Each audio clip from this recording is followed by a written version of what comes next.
SEBI अध्यक्ष माधवीपुरी बुच यांच्या विरोधात सेबी कर्मचाऱ्यांनीच आज मुख्यालय परिसरात निदर्शनं केली आहेत। यावेळी आंदोलकांनी सेबी अध्यक्ष माधवीपुरी बुच यांच्या राजीनाम्याची मागणी देखील केली आहे। पाहूयात त्यावरचा स्पेशल रिपोर्ट।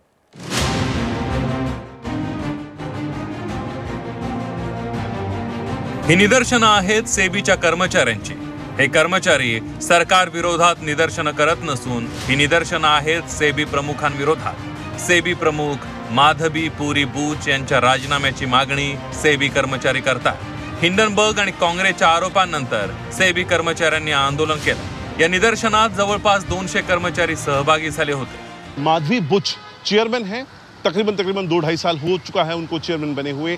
अब उनके और जो एम्प्लॉयज़ हैं सेबी के, उनके बीच में टकराव इतनी ज़्यादा बढ़ गई है कि जो एम्प्लॉयज़ हैं उनको अब उतर कर विरोध प्रदर्शन करना पड़ रहा है।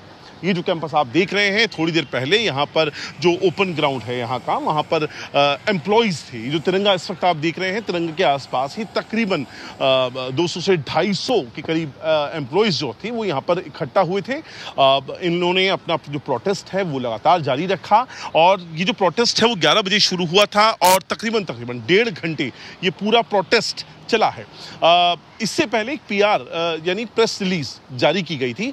चेयरमैन सेबी यानी जो माधवी बुच हैं, उन्होंने एक अपनी प्रेस रिलीज जारी कर जो उल्टे जो एम्प्लॉयज़ हैं उनको ही कटघरे में खड़ा कर दिया था। उनको कहा, ये आरोप लगाए गए थे कि ये जो एम्प्लॉयज़ हैं ये थर्ड पार्टी से इफेक्ट हो रहे हैं, किसी थर्ड पार्टी से। इसके अलावा रेम्यूनरेशन या फिर मॉनेटरी जो एडवांटेज वो चाहते हैं और इसीलिए तमाम चीज़ें हो रही हैं जो विरोध प्रदर्शन में आप देख रहे हैं। अब यहाँ से जी न्यूज़ के पास एक एक्सक्लूसिव लेटर हाथ लगा है जो आज की तारीख का है। आज जो एम्प्लॉयज़ है जब वो यहाँ पर इकट्ठा हुए, उन्होंने बाकायदा अपनी जो आरोप उनके ऊपर लग रहे थे उसको लेकर एक पूरा क्लैरिफिकेशन जो लिखा है एक लेटर की शक्ल में, और ये जो बोर्ड ऑफ डायरेक्टर्स हैं सेबी के उनको लिखा गया है और इसमें तमाम जो आरोप हैं उनको उनका जवाब दिया गया है। सेबीच्या कर्मचाऱ्यांच्या विरोधातले प्रसिद्धीपत्र मागे घेण्याची मागणी कर्मचाऱ्यांनी केली आहे। सेबी अध्यक्षांच्या विरोधात पहिल्यांदाच मुख्यालयामध्ये निदर्शनं पाहायला मिळाली। माधवीपुरी बुच यांनी काढलेल्या प्रसिद्धीपत्रकात सेबी कर्मचाऱ्यांना आरोपीच्या पिंजऱ्यात उभं करण्यात आलंय। त्यानंतर संतप्त कर्मचाऱ्यांनी निदर्शनं केली। संतप्त सेबी कर्मचाऱ्यांनी अर्थ मंत्रालयाला पत्र लिहून माधवीपुरी बुच यांच्या विरोधात तक्रार केली आहे। सेबी कर्मचाऱ्यांनी पत्रात काय म्हटलंय त्यावर एक नजर टाकूया। माधवीपुरी बुच यांच्या वर्तणुकीवर कर्मचाऱ्यांनी आक्षेप घेतला।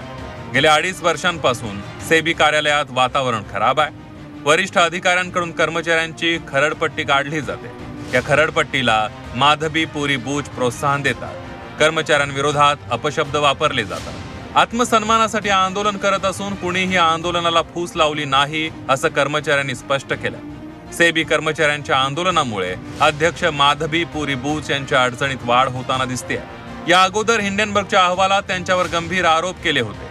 त्यानंतर काँग्रेसनेही माधवीपुरी बुच यांनी अध्यक्षपदावर असताना ICICI बँकेकडून पगार घेतल्याचा आरोप केला। आता माधवीपुरी बुच यांना त्यांच्या कार्यालयातील कर्मचाऱ्यांच्याच रोषाला सामोरं जावं लागतंय। मुंबईहून अंकुर त्यागी, झी 24 तास, मुंबई।